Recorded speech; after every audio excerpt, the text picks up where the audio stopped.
Are we good to go? Should we start to let people in? Yeah, go for it.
Hi, everyone. Welcome to Partners in Health. Over the past month, COVID-19 pandemic kept spreading across the globe from 1 to 40 million confirmed cases as we speak. In the United States, we are talking about over 8 million confirmed cases and over 200,000 deaths since January 2020. As any pandemic, we are in this together. That's what we say. However, some communities pay the highest price. It is therefore important to note social forces behind variations in the spread and the outcome that we see. There's no better person to speak to this than the presenters we have today. Before I introduce them, I want to give you some updates and some information regarding our webinar today. Next slide, please.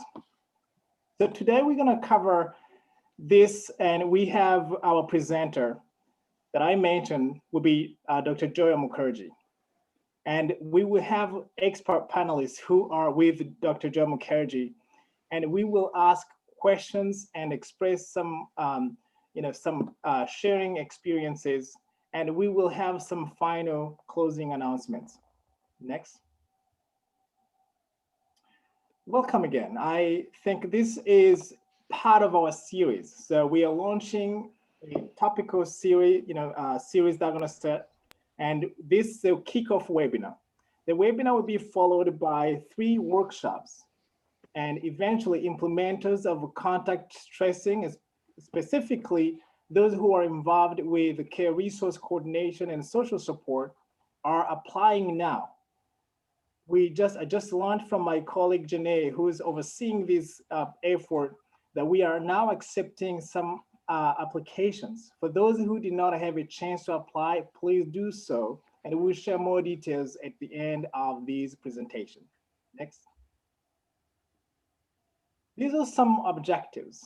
As we get into this topic, we're going to have to really have an understanding of these social and structural determinants that are causing these variations. We will obviously look at linkage with the resources. So what are the tools, what are the structures, and how do we link up our cases to resources?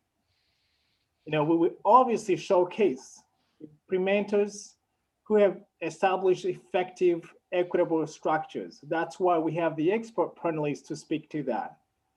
We will obviously reflect upon the ongoing challenges that we are facing as we respond to this pandemic. Eventually, we will have a time to share our next steps, Partners in Health, as other implementers, forming this community to respond and address these disparities. Next. We are all here as a community, so many organizations representing so many communities. So we welcome you, but we hope this will be an opportunity for us to exchange. And we hope this is an opportunity for us to share these best practices. Next. Is the time I want to introduce our speaker today, Dr. Joya Mukherjee. She is one of those leaders I know and who have been very vocal in this topic, advocating for social support, for care coordination, but overall, and most importantly, speaking to social justice and human rights. Dr. Joya Mukherjee is the Chief Medical Officer at Partners in Health. She's also Associate Professor of Medicine at Harvard Medical School and Brigham and Women's Hospital. She's also the Director of Master of Medicine, Medical Sciences and Global Health Delivery at Harvard Medical School. She's the Director of Program in Global Medical Education and Social Change at Harvard Medical School. There's more than that. Dr. Joya is a mentor, a leader, and one who has never been silent when it comes to disparities, especially as we respond to COVID-19 and other pandemics. Ladies and gentlemen, join me to welcome Dr. Joya Mukherjee, who will also introduce some of the panelists who are joining us today. Welcome, Dr. Joya Mukherjee. Great, thank you, Dr. Manzi. Really a pleasure to be with all of you. And, this is a topic that we care so deeply about, which is health equity. I have spent the last more than 2 decades of my life fighting pandemics and building health systems, mostly in impoverished settings, mostly in countries in the global South. And when we, as Partners in Health, were pulled in to the COVID pandemic in the US, it was actually quite eye-opening for me. I was trained in the United States. I'm American. I have a US medical license, but I think seeing the terrible underbelly of our system here, which is something that you all are much, much more familiar with than I am, has been disheartening to say the least. And I think we're seeing the confluence of this terrible pandemic, our fragmented health system, deep-seated racial injustice toward communities of color, Indigenous communities, Black communities, Latino communities, and at the same time, a terrible economic crisis, which is disproportionately affecting these communities. So we're going to talk about how do you respond with equity in such a pandemic. And we are very, very grateful to have a set of folks on this that are going to be sharing their experiences on this very topic. We have Oscar Baez, who started with us at Partners in Health as a community care resource manager, is now moved over to Resolve to Save Lives. We have Rexine Williams from the Navajo Nation. We have Fanula Seifert, who works with Take Care at New York City's Test and Trace Core. And then we have Justin Mendoza and Kate Oswald, who are part of the PIH policy team. Kate is the Chief Policy and Partnerships Officer. So we've got a really great panel, and my job here is to moderate the panel, but also to give you a framing on why PIH. As an international organization that we are now pulled into cities and states all over the country. So I will, next slide, please. So Partners in Health, this is a map of where we work from Navajo Nation, Mexico, Peru, also countries in the former Soviet Union, Russia, Kazakhstan, 5 countries in Africa, Rwanda, Malawi, Lesotho, Liberia, Sierra Leone, and the heart and soul of our work in Haiti. But now, of course, in the state of Massachusetts, the town of Immokalee, the city of Newark, the state of Illinois, and we have any number of Franklin County, Ohio. I see Heidi there. And so we have any number of places where we are helping and supporting. Next slide. So I think what I want to hopefully really open the discussion with is, I'm also a teacher, as Manzi said, and I think I've been really looking critically at our definition of pandemic preparedness.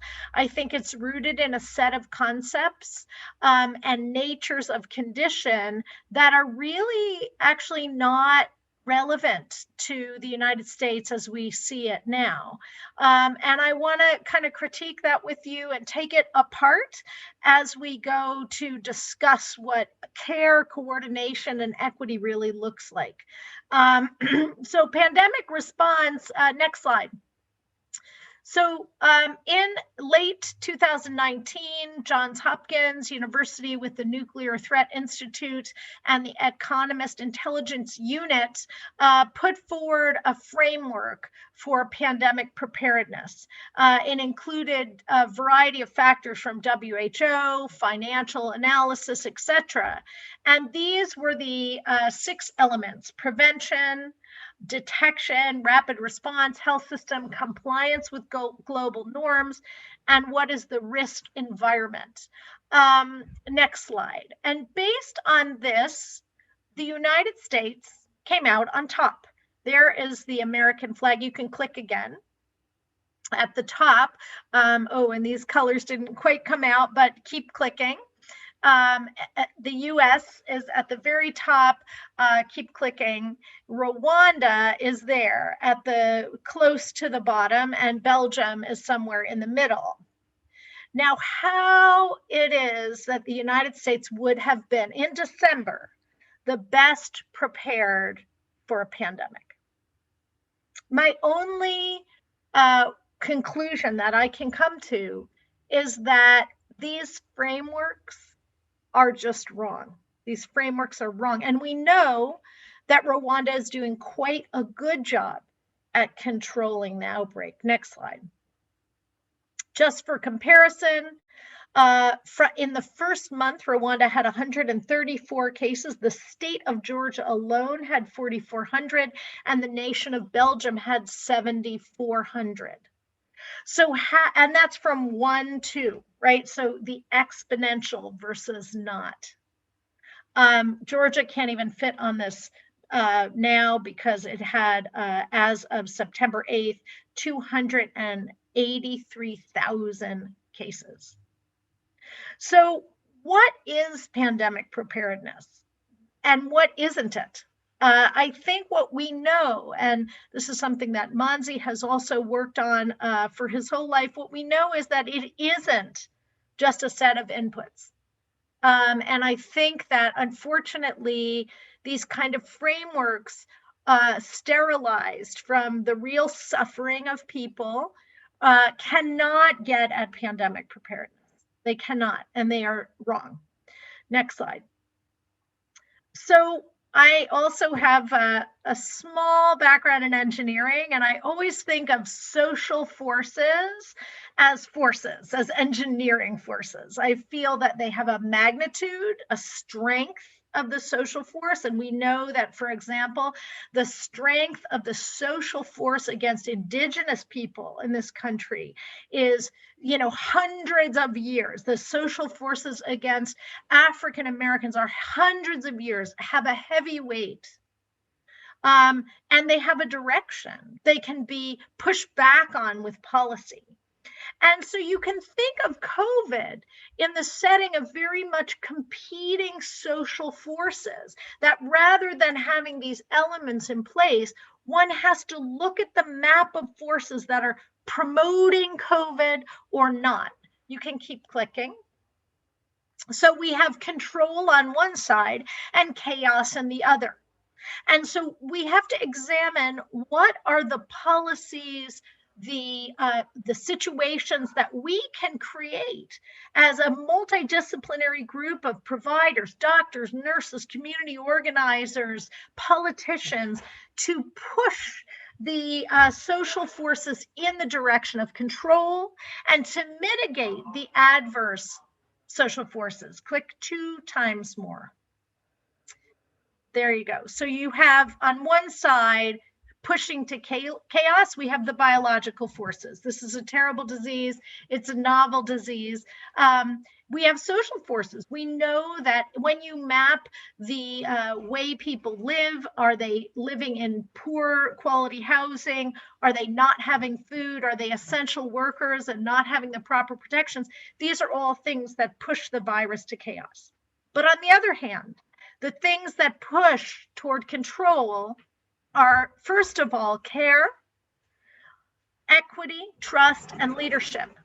And so again, we see in that circle of care, equity, trust, and leadership that we have been exceptionally weak in this country. So no matter what inputs we have of doctors, nurses, drugs, if we don't have those social forces to push back on our terrible inequality, we can't win. So when the governor of Massachusetts asked us to help fight COVID, to do what is now widely called contact tracing, we said yes, but contact tracing is not surveillance. It is not an app. It is not a call center. Contact tracing has to be fundamentally rooted in care, equity, trust. And the governor did show leadership making this commitment, right? So that care, equity, trust, how do you build that into this response? And that's really what we're going to be talking about today. There's plenty of public health things we can learn about incubation period, about testing, about positive predictive value, all of these things. But if we are dealing, and we've seen this all over the world, whether it's Ebola in Liberia, cholera in Haiti, that when you're dealing with a novel infection, it creates a huge amount of suspicion and fear and concern, not only biologic, but economically. And so you have to be upfront addressing that with care. So that's one. Second is the most vulnerable people cannot follow guidelines unless they are materially supported. So I'm here social distancing in my beautiful home, but if you don't have a home, you need a place to go. If you don't have food, you need food so that you can stay at home. If you have a job and are supporting children, well, you're going to need cash. And so I think it is a critical thing to think about how we actualize what needs to be done with care, equity, and trust. And, next slide. So, this to me is the dynamic nature of social forces with mitigation. Next slide. And so I'm just so happy to have this panel who are people that are actually the first three, Oscar, Rexine, and Fanula are actually doing this work, this care resource coordination. And the second two folks, Kate and Justin, will be talking to us about how do you actualize this at the policy level? Can we go from individuals to a change in policy? Because that's when we can have scale. So I'll start by turning it over to Oscar, and then we'll go in order. Oscar, Rexine, and Fanula.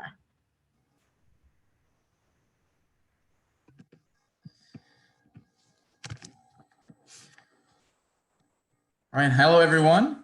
I'm just double checking. Can everyone see and hear me just fine?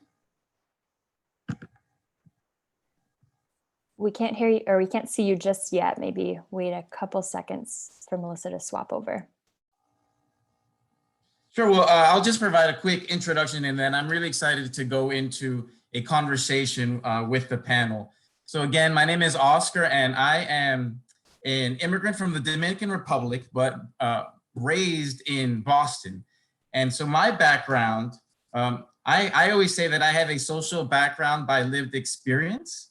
I am the proud son of a daycare worker, my mother, and a janitor who was very engaged in his community and his union to make sure that workers' rights for janitors were always respected. And again, I grew up in a community in public housing in Boston, and a product of Boston Public Schools, seeing from the beginning that those disparities that were so eloquently laid out, and understanding that those contexts are just as unequal in the United States as they are overseas.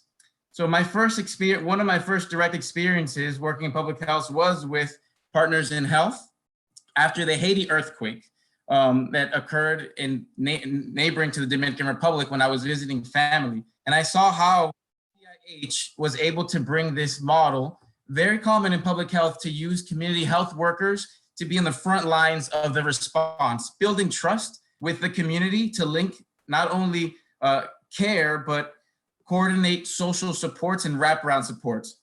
So fast forward to when the pandemic hits, and specifically in Massachusetts, they launched a care resource coordination program looking for locals that understand the disparities in Boston and across the state. So I signed up for the last 6 months. I was from the height of the pandemic in Massachusetts. From April into September, I was a care resource coordinator. And I focused specifically after we launched a working group to look at how are we gonna disproportionately provide resources to immigrants who have been disproportionately impacted by the pandemic. So I was on the phone following the contact tracing case investigation to make sure that we were able to provide those resources. And do it in a way that, again, led to systems change and capacity building so that we could be prepared for the next, either the next wave or the next iteration of these challenges.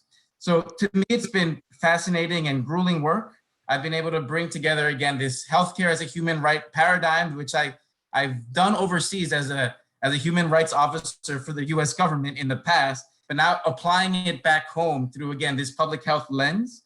And able to serve the communities where I grew up, where I know disproportionately people like my father, like my mother, are dying at disproportionate rates. And I've been able to build trust because, as Dr.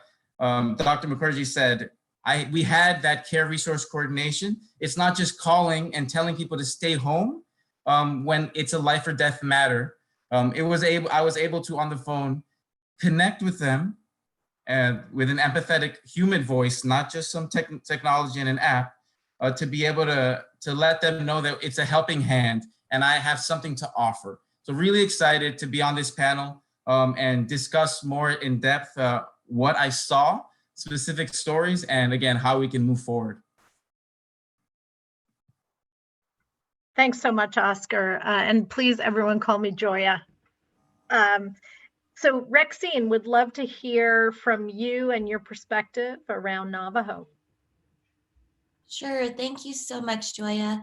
Yat Shi'e Rexine Williams Yunchia, Nakadina Inchle, Tachitni Bashishchin, Kaya Ani Deshiche, Bilagana A. Chanella. Hello, everyone. My name is Rexine Williams. I am a recent graduate of Fort Lewis College, and I received my degree in public health. I serve as a lead trainer and supervisor with the COPE program on the Navajo Nation. My family has worked and lived for the Navajo Nation for generations.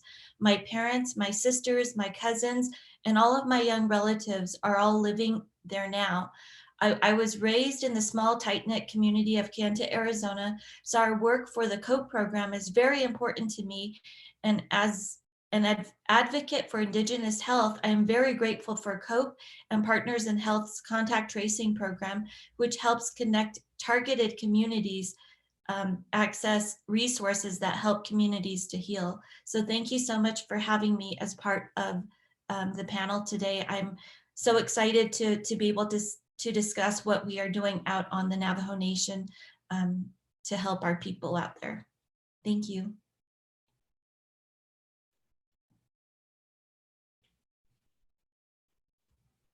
Last but not least, would love to hear from Fanula.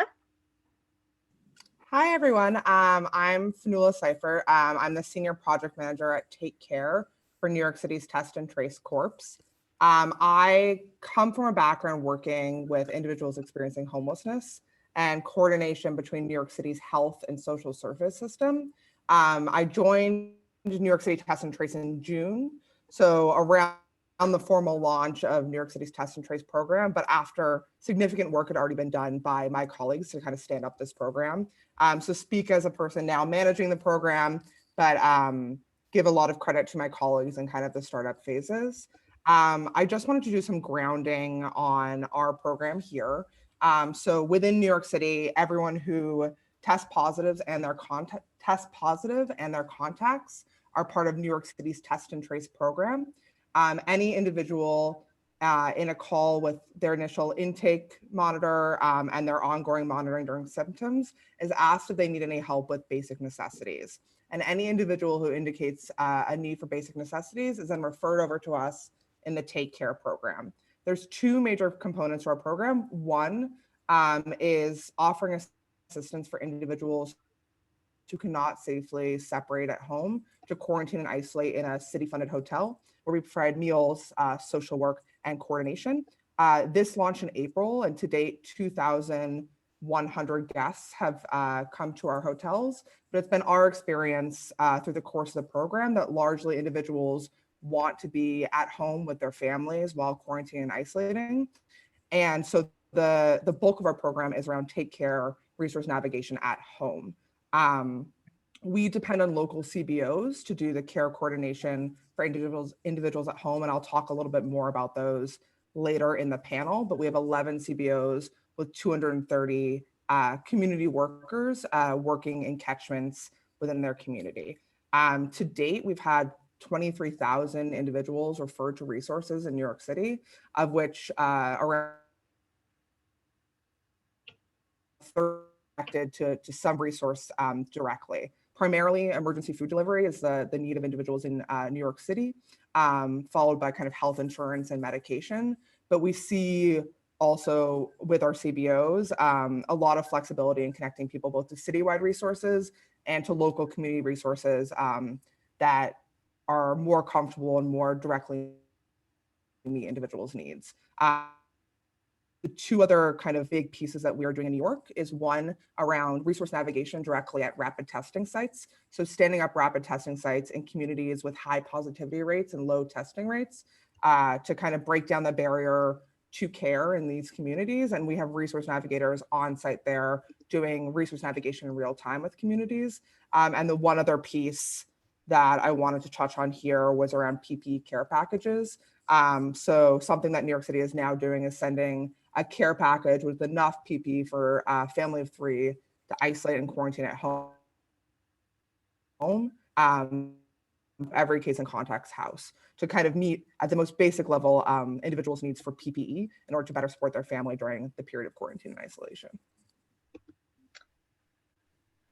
That's great. Thank you so much, Fanula. Fantastic that New York City is doing so much. I think one of the struggles that we face in the United States that's so different than many countries in Europe, but even countries in Latin America, in Africa, and even Asia, is that our federal and public response is so weak.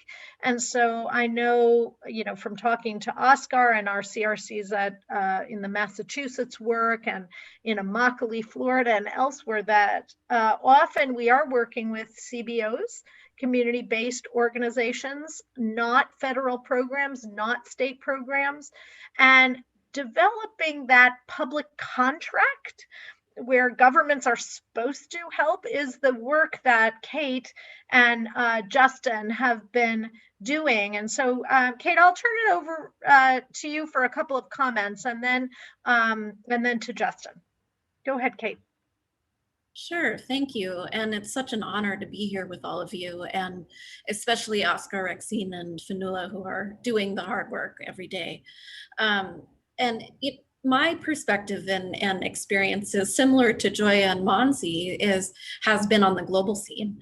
I was in Haiti for about 9 years, and then was pulled over to Liberia as we were asked by the governments to help respond to the West Africa Ebola crisis back in 2014. And so have lived firsthand what it means to provide equitable access to care and social supports in the midst of outbreaks and emergencies.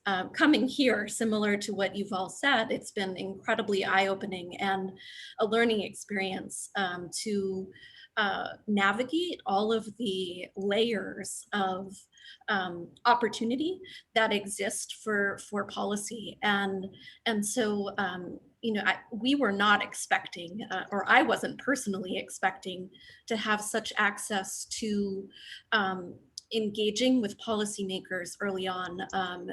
Back in April, literally the day that Governor Baker in Massachusetts announced that we would be helping as part of a community tracing collaborative, we started getting calls after calls from many jurisdictions around the country. And soon Speaker Pelosi and a number of her team who were working on the next stimulus package. And one of the early messages that we made really loud, and it's hard, it's devastating to think that here we are October 19th, we still don't have additional resources. But what we were able to do, even back in April and early May, was build in, based on our experiences from many of what you all have been sharing, the importance of not only a contact tracing surveillance workforce, but a resource function of people who are finding out what resources exist in communities so people can socially isolate and quarantine appropriately and effectively. And so the legislation that's been put forth, and the many versions of it over the last months, actually includes funding and language specifically allocated for a workforce that would do similar work to what you're all announcing around care resource coordination. And we're not stopping there. And I'm going to turn it over to Justin, who has a ton of experience here in US policy, who is our policy manager for the US side of our work, to talk more about the specifics of what's possible now.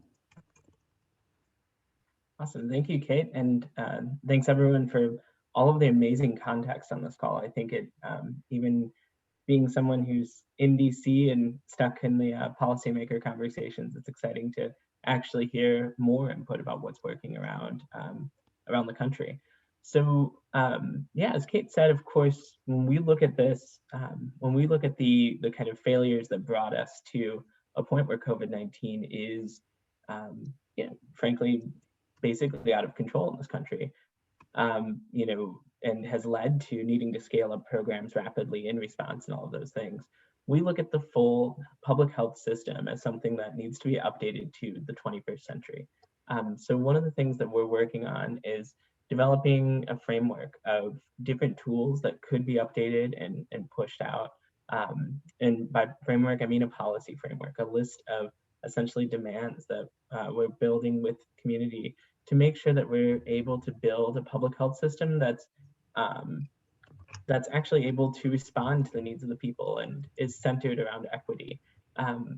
Just a couple of things that point to the systemic issues we see, besides the social forces that Joya was talking about earlier, is the public health system itself has been cut in terms of funding over the last decade.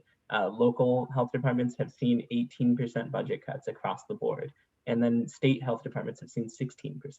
So when you cut a fifth of the entire budget and then lay off around 40,000 employees over a decade. And then we end up hitting a moment where there is a pandemic. Of course, we were set up in one of the worst possible positions to handle this. And then when we really took a look at it, we realized that wasn't even strong enough to just look at the surface level of what was cut. The system itself wasn't set up to serve community-based populations. It wasn't built on a CHW workforce or any of the workforces that folks here have been describing. So when we think about what a 21st century health system, or public health system rather, looks like, it means hiring local community-based folks who understand the context, who understand the cultures, who understand the languages spoken in the area, and arming them with connection back to health centers, connections to federal and state systems, to support systems that exist. And it also means improving the pot of funding for support systems themselves. And we can talk more about some of the recent legislation that's existed, but essentially, even in response to COVID-19, in early days, Congress expanded a lot of that funding, and now it's almost all dried up. And so when we look at it from a longer term perspective, we have to look at things like SNAP benefits for food. We have to look at things like providing funding and grants to food banks and services, to helping people out with rental assistance. And all of those pieces can be done legislatively. And we've spelled that out in what we're unveiling slowly as our proposed 21st century public health system. Great, thank you. Toggling back and forth so I can see if there are questions. So, you know, I think that there's, you know, there are multiple layers that we're hearing about here, right? In terms of leadership, we need governments, city, state, federal government to step up. And we've seen that in some places, but we've seen epic failures on the federal level, epic failures.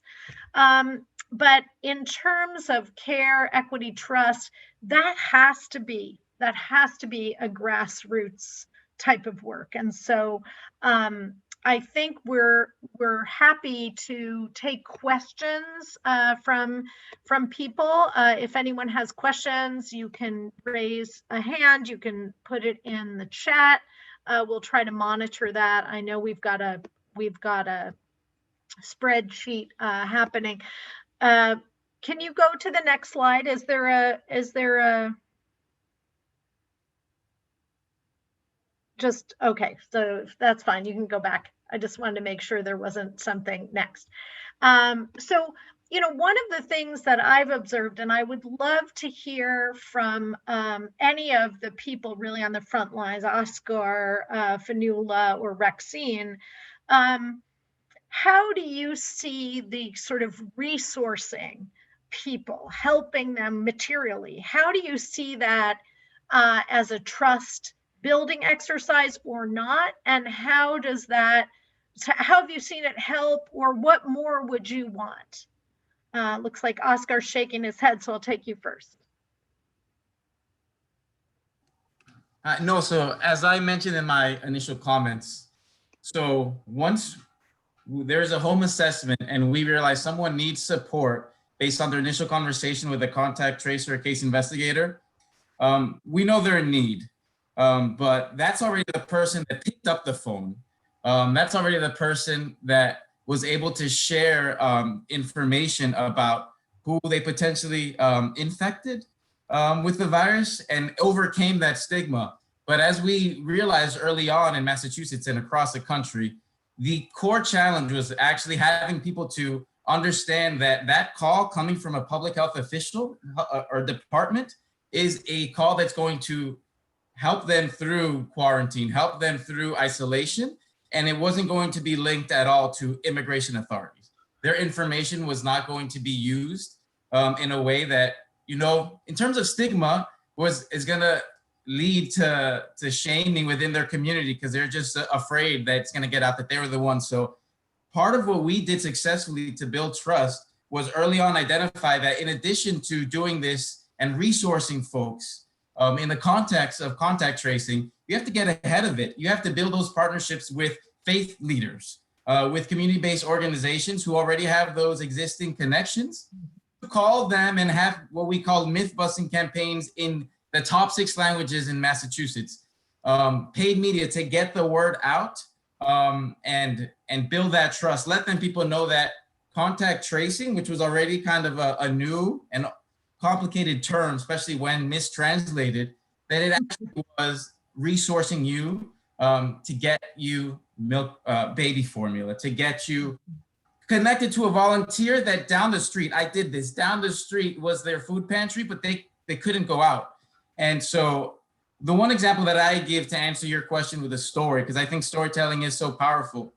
I once was told to try to connect with a Brazilian family who, it was someone that had a newborn, and the mother was infected and was cooperating, but then the husband kept hanging up every time he saw that it was COVID Massachusetts team, because he said, I get my news from Brazil, and our president in Brazil says that this is a hoax. And as we know, the WHO called it an infodemic. Misinformation is just as toxic with a lack of an actual cure or vaccine or intervention. So how do we attack misinformation? So he kept hanging up on our contact tracers and even our care resource coordinators. Well, I got on the phone. I had worked in Brazil as human rights and social inclusion officer, and I spoke directly in Portuguese and said, I'm not here to talk about your symptoms or anything else. What does your baby need tomorrow? And I hear that the food pantry offerings they're not rice and beans, arroz feijão, like you know. So how can we connect you and what your baby needs to get through this quarantine? And we will only be able to do that if you are cooperative, and it's a two-way street. I think the fact that it was somebody that it was in his language, I mentioned to him that I loved his hometown in Minas Gerais, Brazil. We were able to connect, and then he picked up the phone, or his wife, for the rest of the 2 weeks where the contact tracing team did the monitoring.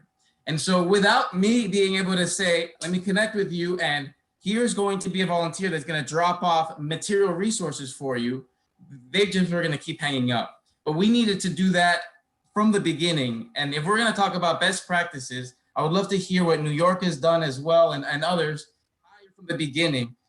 Massachusetts made a strategic partnership with community health centers. Again, hiring people to do that care resource coordination. They were from the communities, but we did miss the mark, as many across the board, in terms of having language capacity, not necessarily always having to work through interpreter line, especially for the most complicated cases of domestic violence, mental illness. And so we're getting there. Resource is the key carrot that I use, but there's still so much to do. Mm-hmm. Thanks, Oscar. I see Fanula also shaking her head. Would you like to comment on sort of trust building and what you would want? Absolutely. So a lot of what Oscar just said very much speaks to our experience here, both in terms of kind of the ground we laid initially and then some of the challenges we're facing now. I think, again, it was like absolutely key that we were hiring from the CBOs in the community with language capabilities and expertise in community resources.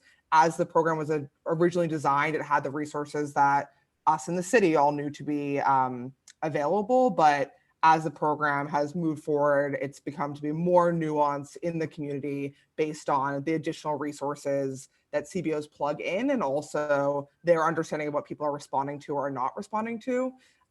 Something on the resource side that has been challenging for us, particularly now, is New York is very well resourced and has a kind of robust infrastructure around social services, but those systems are not necessarily designed to be nimble. And so as we think through getting food to people's homes through emergency food delivery, something that we face as a challenge often now is making sure that we have kind of culturally competent food. So while we have halal and Pan-Asian food and Latinx food, there's still a resistance in communities about the food actually meeting the needs and desires of people at home, particularly around like grocery delivery, something that people really want. And our system isn't nimble enough yet to make those adjustments to the type of food that people want at home, which has been challenging for us. I think the other thing that Oscar said that really spoke to me is around resistance to kind of getting on the phone. A lot of the complaints we hear back from individuals is they're getting multiple calls each day because there's multiple members of a family who are in the program. And given the interaction and some resistance to monitoring, then actually getting somebody on the phone and working through that initial frustration to do resource navigation is a challenge and something that our team is incredibly good and patient and persevering about, but is something that we hear quite often, is that there's an initial resistance to any resource navigation because of kind of the burden and stress that people are feeling with the engagement with the program overall. Yeah, thanks. I'd love to just hear from you, Rexine. I mean, one of the things I've been so impressed with is the leadership from the Navajo Nation itself versus the states. And just wanted to know what your thoughts are on trust in that context. Yeah, And then we thank have a you so couple of good questions. Yeah. Yeah, thank you so much. As you know, the Navajo Nation was hit pretty hard at the very beginning with, very, very high rates of COVID-19 per capita. And we started with just really high numbers, and I feel like the Navajo Nation acted quickly. They acted in a way that has really helped them, the Navajo people. And now we ended up with some of the lowest numbers across the country. With the actions of our leadership on the Navajo Nation. What the Navajo Nation president and the leadership did is they actually set a curfew. They set a curfew from the evening from 8 a.m. or 8 p.m. until 5 a.m. every morning. And then every weekend, it was a 57-hour curfew. So it was set on the weekend from 8 p.m. until 5 a.m. on Monday morning. With the Navajo Nation, there is it's a large area of land, the size of West Virginia, and we only have 13 grocery stores across the Navajo Nation.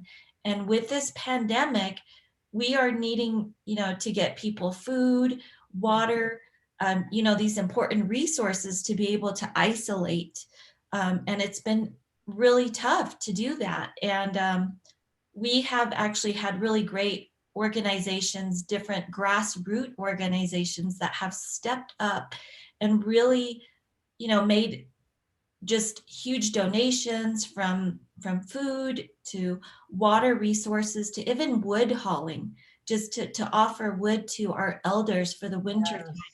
Yes. And so, just recently, a lot of our coal mines shut down. And that was actually, where a lot of our community members, got that coal to burn at home for, to keep their homes warm for the winter time. And they have, shut down, and which is probably actually really good for our people, because we have a lot of issues with the underlying health issues with diseases, from like lung disease, black lung disease, that has really affected our people on the Navajo Nation. But I think our communities have really worked together. It has been just so wonderful to see, especially our young people on the Navajo Nation, just really step up and organize, to get food to these families that are struggling with COVID-19. We've been working pretty closely with the Navajo Hopi Land Relief Fund Act, and they have raised millions of dollars, and they are available for the contact tracers to call immediately when they find out that a family, needs food or water to be able to quarantine for 14 days or isolate for 10 days. And it's been a really, wonderful partnership that we've had with them. So, the CHRs with Indian Health Service already takes, food and water out to those families that live, just all across the Navajo Nation, but it's really put a lot of stress on them. It's, funding, there's just not a lot of funding with that, with the Indian Health Service for our CHRs to deliver food and water and cleaning supplies, other necessities. But with these grassroots organizations, they have been able to go in there and deliver food and water, you know, to people that are in need, so that they can continue to isolate. So they're not having to run into the border town communities to buy the food and water to you know, last them their curfew over the weekend. So I you know, our Navajo Nation has just worked so hard, not only at the leadership, you know, with our Navajo Nation President office, but all the way down to our young, you know, our young community members. They have really, you know, done a lot to help the people across the Navajo Nation, and just really working together as a team has really helped the community to lessen those numbers with COVID-19.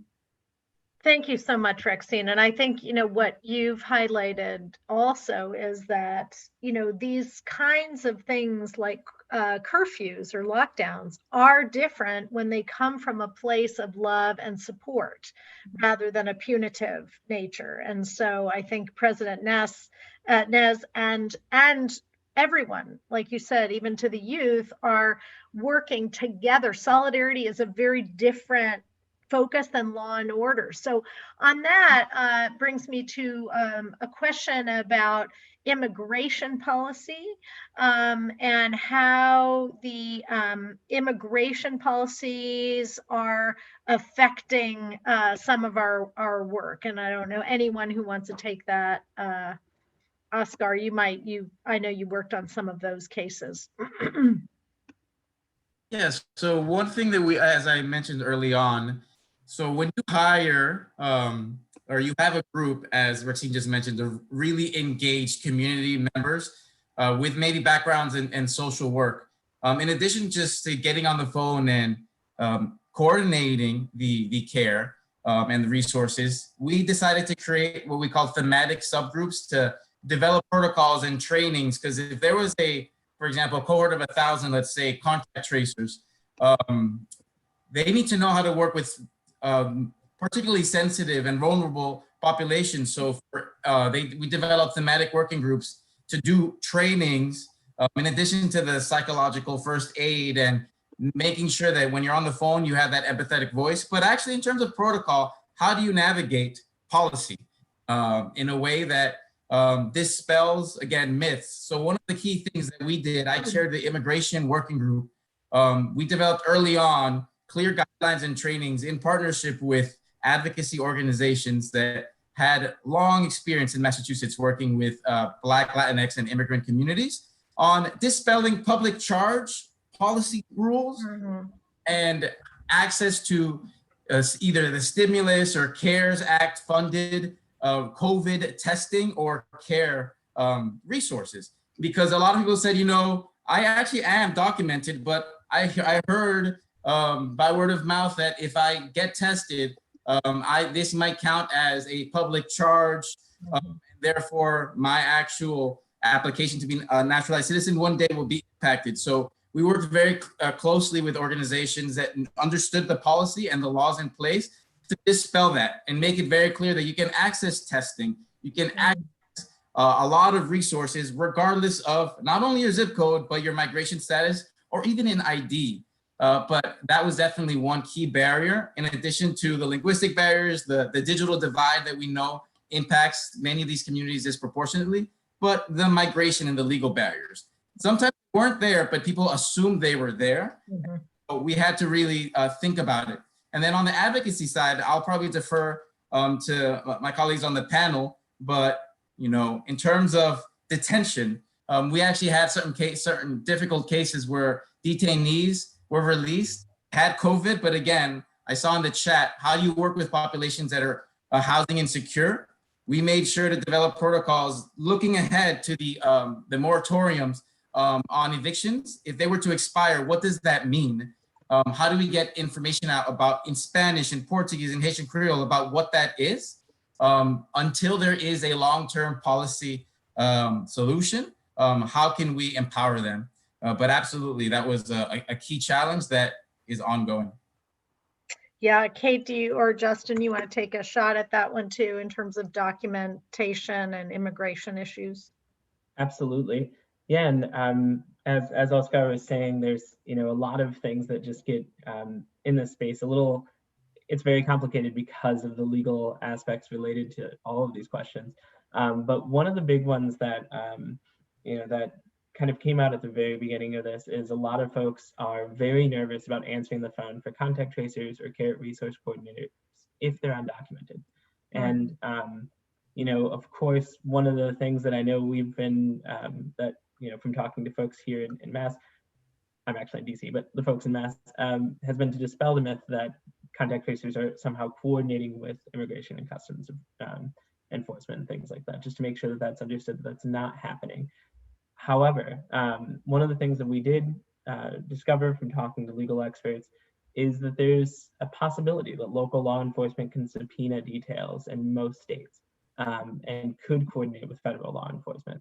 So there is a risk there, and in that understanding, we've talked to a lot of state leaders through our U.S. Public Health Accompaniment Unit, and a lot of the big pieces that we really try to help folks see is how do you work with nonprofits who can pair up and provide a lot of the same kind of resources for undocumented communities, so that folks don't get put into anything that makes them feel at risk, so that you can build that trust by providing one of those kind of neutral, either faith-based or nonprofit community-based organizations, and really just pairing up those resources. You don't have to provide food benefits through SNAP, right? You can find a faith-based organization that can provide the same thing, or something else in the community that makes sense and is culturally competent. So that's a really, the kind of smart thinking around that is important. I should give the caveat, we haven't seen any cases where local law enforcement has subpoenaed details for ICE and deported someone off of contact tracing information at all. But what we've been working on at the federal level is helping legislators write in protections, the same protections that the census has, into federal contact tracing databases if those were to get set up in the future. And just providing people that extra peace of mind that if you're contacted, legally speaking, there's no way that the enforcement officials can get information about your documentation status, your address, and your family, or anything like that. On the public charge stuff, everything Oscar said is exactly spot on. The big thing I did want to point out for folks when you're thinking about your local jurisdictions is, if it's possible to have the resource of an immigration attorney who can take calls or things like that to help folks who are applying for immigration status, it's probably recommended. The public charge rule included expanding so that some portions of Medicaid could count towards that rule. And then that was stopped by a court earlier this year, and then another court unstopped it, essentially. So there was an injunction in both directions. So at this point, it is complicated legal territory as to what will actually stand with applicants looking for a new documented status. So it's something where, every service, there's an option available that won't count, I would essentially say. Medicaid's a little bit complicated to where you're in the state level, you should probably, just make sure you have an immigration attorney look at it and figure out what makes the most sense for guidance. Yeah, thanks, Oscar and Justin. I'm sure there's more to say on this topic, but there are a couple of really great questions about housing. I'm going to bundle those a bit, and I think Fanula, you're working on this definitely, and maybe Rexine too. I mean, one is about evictions and what we're seeing with evictions, what we can do with evictions, and the other is what to do about the vulnerabilities of the unhoused. Those are, again, in the richest country in the world. And I just want to add my editorial comment about what Justin is saying and looking at Rexine. There is no doubt that this immigration aspect is just about racism, right? Because the same things could be said about the First Peoples. And so, it's not about immigration, right? It's just this kind of white supremacy in our federal policy. And so I think we should always name that very clearly. So Fanula, do you want to take this question about housing insecurity, evictions, and then others can also jump in? Maybe Rexine, you can share what's been done on Navajo with the unhoused population. Yeah, I'm happy to start off. So just up front in New York City, the test and trace system and resource navigation for individuals in congregate settings is separate from kind of the mainstream system. So individuals residing in homeless shelters or other congregate settings are kind of outside the purview of my team. That being said, I think both within our hotel program and within the at-home program, we see a significant amount of need for housing and housing related assistance. I think we are kind of facing a ticking time bomb. We have an eviction moratorium here, currently like a stay on utility shut off, water shut off. But there's a significant amount of anxiety in the community about what happens when these are lifted. And we kind of see a wave of housing insecurity and homelessness within the community. New York City, like Boston, has a right to shelter and a pretty robust system around kind of preventing evictions through our home base program, in addition to kind of connecting people to one-shot deals to cover expenses. And I, having come from like a housing and homelessness background, think that our resources are significant, but not enough to meet what we do think will come down the pipeline. I think there's been a lot of interest from us as the public conversation starts to talk about housing through a public health angle. I think there's finally kind of a widespread acknowledgement of housing as a public health issue, particularly as we've seen the ways in which COVID has disproportionately hit in neighborhoods with crowded housing and also individuals who are housing secure. So I think in short, New York does have quite a bit of resources around housing and eviction prevention, but I think we're all waiting and thinking as a system about what we do when some of these short-term protections are lifted, and we will see kind of a wave across the community in vulnerability and housing. Yeah, thanks. Rexine, anything you want to add or about the work in Navajo? Sure. Working as a contact tracing supervisor, I've learned that there are a lot of issues with homelessness on the border town areas, not necessarily within the Navajo Nation, but more on the border towns. We see a large amount of numbers of COVID-19 with those homeless people, which is just really sad because it's made it really hard for us to be able to contact them because they don't have phones where we can contact them. I know that what happens is, if they end up going into like the emergency room, they're tested there, they find out that they're positive. It's hard to get in contact with their contacts because their contacts are also homeless. So we've really struggled with that situation. But when we're able to, the state of New Mexico has been so just awesome in helping the Navajo Nation. So one of the border towns that we work with is Gallup, New Mexico, Gallup Indian Medical Center. And what they've done is they actually put up what we call respiratory shelters.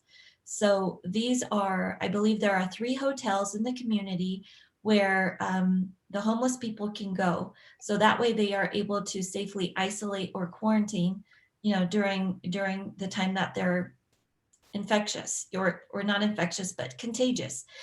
And so I think it's just been really wonderful to have that program. And they are checked in once a day with by physicians or nurses. They'll go in and they'll just check on them. They make sure that they have food, they have running water there, so they're able to wash their hands. And then after the respiratory shelter, once they've completed their isolation, we're able to move them into kind of like a transition program where they're able to stay in a hotel for a little bit. And we'll have, people go in and try to help them to get funding for housing and different things like that. So, so that's what we're doing with the homeless community. But across the Navajo Nation, there are multi-generational homes. So there are large families where there is the grandmother, there are great grandchildren living in the same household. And so what happens is you have a large family that lives together in these homes. And, you know, if these families have one or two people that test positive, we try to get them out of that home right away and away from the rest of the family. So we actually put them into the respiratory shelters as well. So they'll have a place away from their family. They'll be able to wash their hands. They'll be able to, you know, have food that, you know, that they're able to live on every day. And the system just has seemed to worked really well.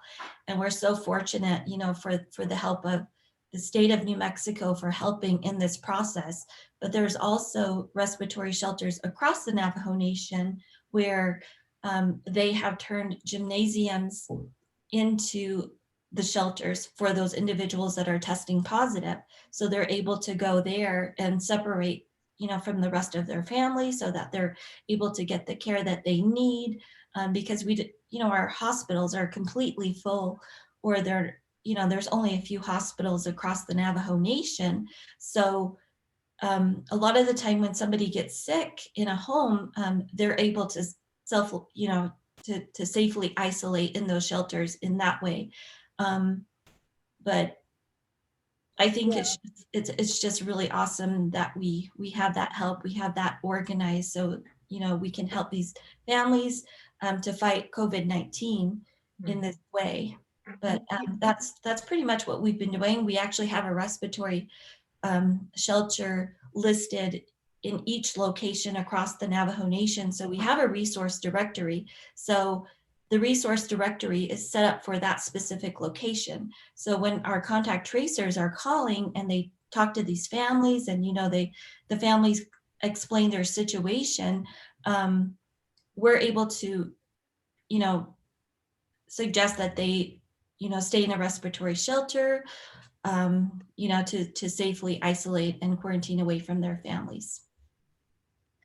That's terrific, Rexine. Thank you. I mean, I think, you know, someone asked about evictions, and, you know, you've all answered to the best of your ability on this sort of chicken and the egg thing, that it's, you know, housing isn't part of health. But I would say from our standpoint at Partners in Health, housing is health, you know, food is health, water is health and life.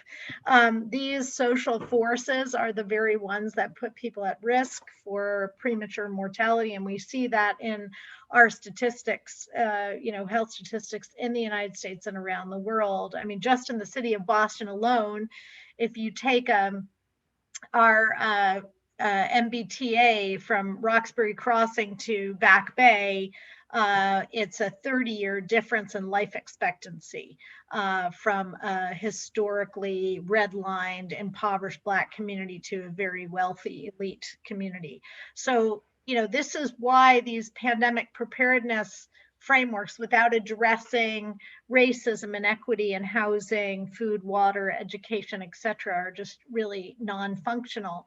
So that leads to me to a different question. And I think Rexine's already added a lot to that, which is what is our interaction in this space with local government, with federal government, with you know, tribal government.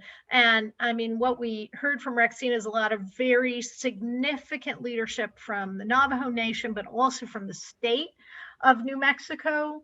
Maybe others could share, you know, what you've seen in terms of positive leadership from states, from local authorities, and also maybe some negative ones if you have them. And I can't see all the panelists right now. Justin. Absolutely. Well, I think the nature of being a DC advocate leads me to the cynical side first. So I'll open with a little bit of a negative example, which is actually the US Capitol complex itself. Yeah. Here in DC, and you know, there've been at least 123 positive or suspected positive cases in the US Capitol complex among essential workers and contracted employees. And so these are folks who aren't senators, who don't have access to the world's best healthcare, aren't representatives, those kind of folks. And yet there's no contact tracing program in place. There's no testing initiative in place, and there's no care resource coordination being coordinated by the authorities at the US Capitol. Yeah. So, we're actually as Partners in Health putting together a sign-on letter. I'll put in the chat for any organizations who'd want to join, but we're trying to push for the US Capitol to respond with the same level of expertise as all the folks on this panel, to make sure that there's an actual response for essential employees and contractors, and even the members of the Senate and the House themselves, to make sure that we're actually showing a good national example on how to respond to this. But outside of that, I'd say the the positive ones that I've seen are, really Massachusetts has just been such a positive example in my eyes, to see all of the different types of coordination that are happening. And as I kind of listen in around the country to look for bright spots that are popping up, there's some really strong things. For instance, in North Carolina, where a community health workforce is starting to be stood up in response to COVID, but also with an eye towards the long term. So I think we'll continue to see beautiful bright spots, but I'll actually pause because everyone else on this panel has better examples. Yeah. Oscar, how about you? What have you seen in terms of even city government or town government in your work as a CRC? So I think you hit it right on the mark, Joya, in your presentation about what makes the US public health system so difficult to navigate, particularly in the context of a pandemic. It's just how decentralized and fragmented we are. Even in Massachusetts, where I work on the ground, for 6 months as a CRC, we still had to work within an ecosystem of 351 local boards of health, many of whom opted in, again, full from the governor on down, but different approaches and interventions. And of course, everything has to be tailored to their specific jurisdictions and communities. That doesn't mean it's not very hard to navigate. And so we developed within the Community Tracing Collaborative ways to improve communication. So there were community, or for the local boards of health, there were health liaisons. I think some are actually participants in this kickoff webinar, which is really great to see. Again, how can we create and improve systems to make sure that communication with local governments, state or county level even, it's an ongoing process. Another thing that I saw that we were proactive about in Massachusetts was I participated in virtual town halls with local city council members in Western Massachusetts, where I went to college, in heavily Puerto Rican community. So it switched between Spanish and English, and it was live streamed on Facebook and via a local radio that was the most widely listened to among the Latino community. And so we had a series of those in which we had some were, contact tracers, some were policymakers, and then sometimes local government participated as well and talked about preparing to support small business owners, demystifying the CARES Act at our local level, and talking about reopening of schools.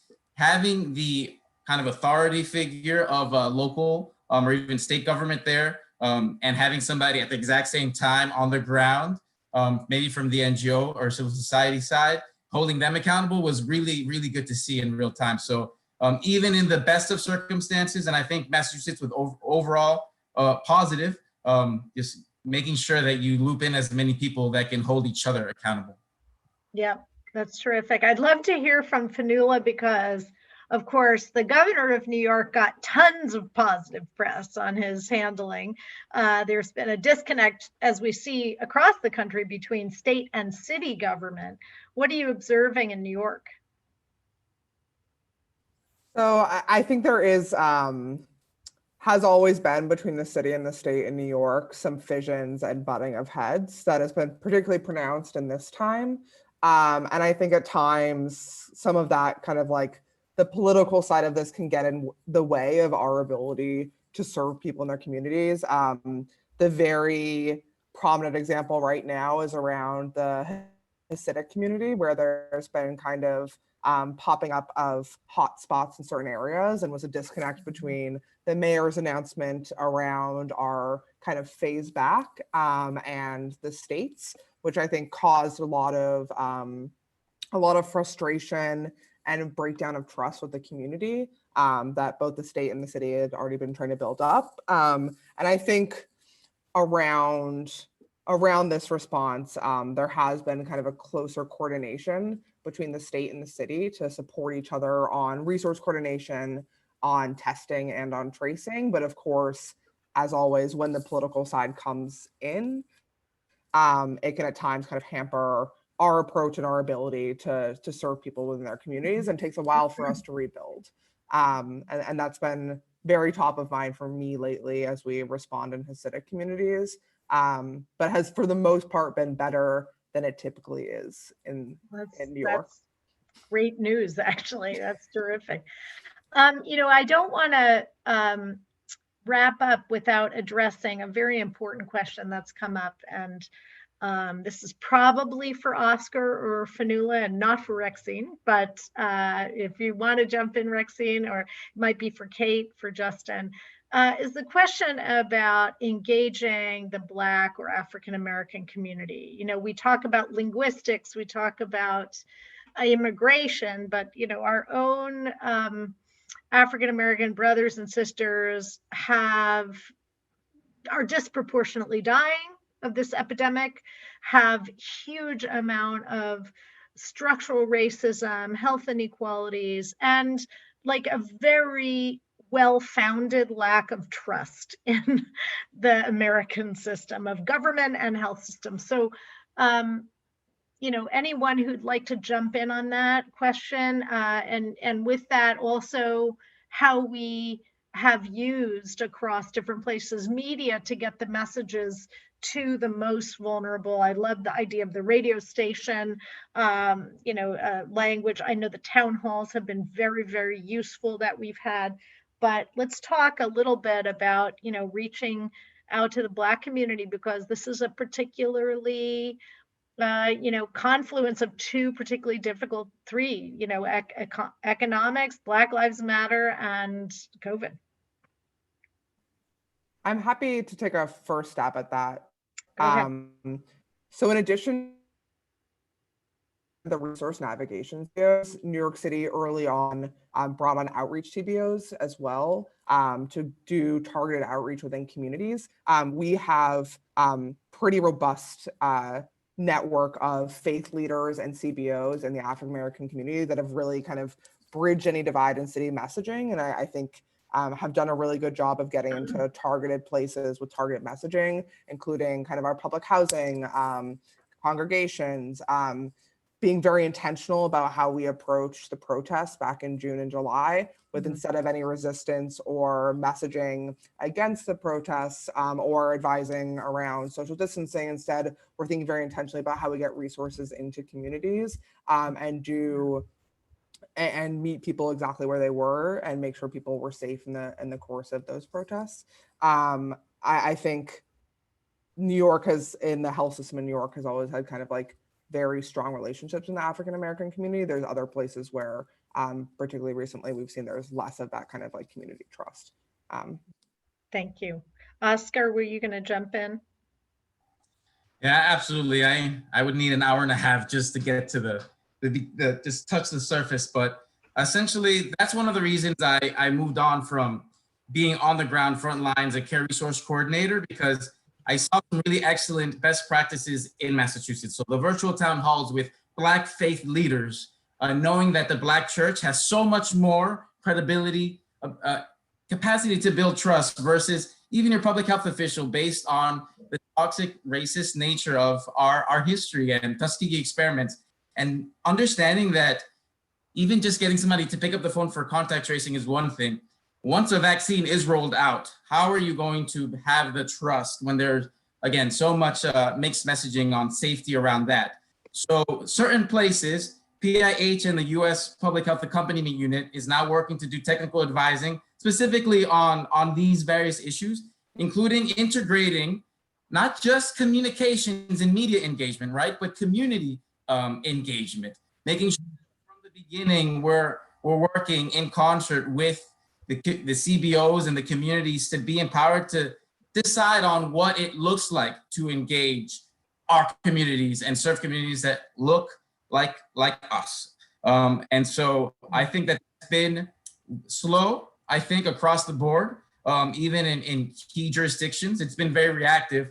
And so I think kind of these best practices that we've seen have to be amplified. So I think that's why I'm excited. I'm a community engagement advisor looking specifically to work with Latinx, Black, Brown communities, Native American communities to amplify a lot of the examples. So I know that in that resource library in the chat, they've already shared the link.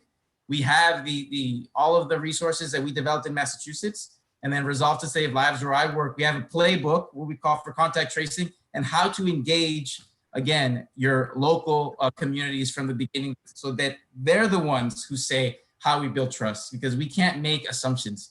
And one thing I would say, a really good practice that we did in the CTC, we have to intentionally apply that equity lens across everything that we did.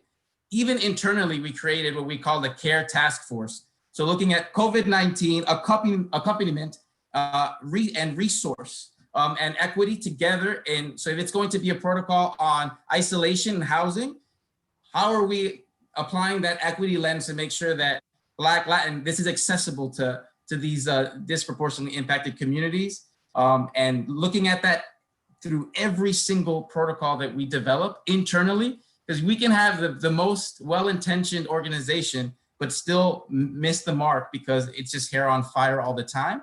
And so working on these things internally, leveraging Black Lives Matter and the energy from this movement, where every organization decided to launch an equity access collaborative or some kind of platform, actually using those, making sure that it's not just lip service, but that we're really addressing this, because it's only going to get more complicated as the autumn and winter comes through, and then we have to figure out how to do safe voting and vaccine rollout that has full buy-in from our communities.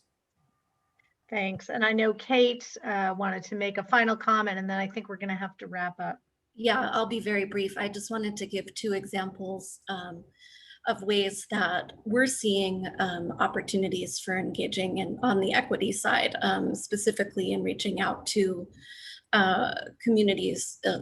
And one is Representative Barbara Lee, who we've known for many, many years, incredible AIDS activist. And she actually came to us saying, I'm recognizing that the HEROES Act in its current form is only going to prioritize, certain people and businesses and groups that have access to and ties to government or to, parties. And so she has added to the HEROES Act a specific clause that focuses on community-based organizations accessing some of the funding from the federal side. And especially in communities where governments might not be protecting and acting on behalf of, especially of the most marginalized communities. And another example, when we're seeing, everybody keeps saying defund the police, but what does that actually mean? Our colleagues at Justice Initiative and the Zealous Project in Harris County are working with an incredible, the lead public defender in Harris County to work on how do we ensure that the funding that's going for policing right now to respond to mental health crises is actually not having 911 be the first point of call for somebody in mental distress, and finding ways to work with different community organizations so that especially people of color who are ending up in the prison system at higher percentages are actually having a health response and a social and community response rather than a policing response. So those are just 2 examples of ways that our work can be influencing policy. Thank you, Kate. And I just want to say to Rexine, I didn't mean to shut you out of that conversation. If you have something to add, I don't think of a lot of African Americans being there with you on Navajo, but if there's something you'd like to add, certainly about racism, please go right ahead and then we'll wrap up. Sure. Thank you so much, Joya. Well, not necessarily with Black people on the Navajo Nation, but we deal with a lot of racism Of course. as Native Americans with the border towns. So, and stigma especially. So, we have dealt with a lot of those issues definitely on the Navajo Nation. And, it's just really sad. And really all that we can do is educate ourselves, and that's all that I would hope, is that everybody would just really educate themselves about these situations across the nation and get out there and vote, because that is our power. If we are able to get out there and vote and make these changes, I think that's just, our power. So thank you, Wonderful. everyone. Yeah. Thank you so much. Wonderful way to end. And just to say, I think there is a lot of solidarity between the African American community and Indigenous communities on this notion of trust because of the shared, deep, long, multiple hundred years of racist history. So I want to thank our panelists, Oscar Baez, Fanula Seifert, Rexine Williams, Justin Mendoza, and Kate Oswald. This was really just such a great discussion. I could stay on for another hour, but I know our Learning Collaborative team has a couple of announcements. And what we'd like to do, with these series is really take these on, build this community, this virtual community, and hopefully someday a live community when we can all be together, where we can be a positive force with all these many lessons. So I'll turn it back over to our Learning Collaborative team. And thank you all so much for your phenomenal insights and your passion and this terribly important work on equity that you're all doing. And thank you, Joya, for your introductory remarks and for moderating this panel that I think we could all stay on a lot longer. Melissa, if you could go one slide forward. So today was our kickoff webinar of a larger mini series. So for 3 workshops after today, we're going to be continuing to discuss the topic of resource coordination and social support provision within the communities hardest hit by COVID-19. So some of you on this call have already applied to participate in that broader offering, and you're here for the kickoff. Others may not have applied, and now after sitting in today realize that you might like to participate, or that you know of an organization that also should join this conversation. We will be accepting applications through the end of the day tomorrow, and we'll share out the information related to that application after the session to all of the people who attended here today. So please, we look forward to seeing additional applications, and reach out if you have any questions for us about what participation looks like. Melissa, I'm going to have you go 2 slides forward, actually. So our first workshop will be on Friday, the 23rd. So quick turnaround, but that workshop, there's only a limited pre-work involved, and then we'll focus on introducing our group of implementers and starting off with some action planning. And next slide. For anyone who is not a member of the Learning Collaborative more broadly, please sign up by going to our Partners in Health website, and that will allow you access to our resource library, which contains a lot of the resources that Oscar mentioned today, and additional resources from Massachusetts work, but also our partners nationwide. As I said, apply for participation in our longer learning series. Email learningcollab@pih.org if you have any questions, or if you just want to talk to a team member and see how you might be able to receive support from the US POW, please reach out to us. And then the final thing for today, we're going to try something a little bit new and issue a feedback poll just in the last couple minutes of this session. Quick multiple choice. If you could just fill this out before we sign off, that would be great. But to close, as you all do that, thank you so much for joining this kickoff webinar. And we look forward to seeing more of you on Friday in the workshop. And we'll also be in touch soon with our next larger webinar to focus on another really pressing issue in COVID response around the US.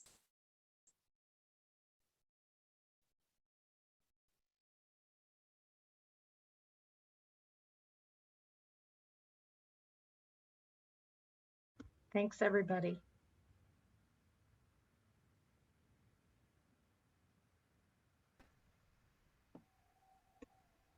Thank you, everyone. Thank you. Thank you so much, everyone. Thank you all. Thank you.